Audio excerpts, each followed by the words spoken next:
Extra Minutes. When you meet Ryan, or when you see him on the program, you'll realise this isn't a 19-year-old. This is a 40-year-old we're talking about. This boy's never had a teenage. He is the most mature teenager I've ever met. I felt quite reassured flying with him. In fact, I started to think better to fly with a fit, healthy 19-year-old than with an old pilot my age whose arteries may be a little bit narrow and who might have a heart attack. And after all these years of flying, I stood and had to land an aircraft.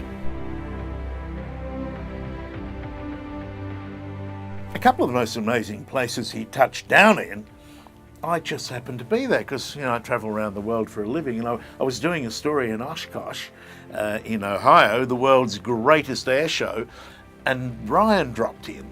And so we timed it, of course.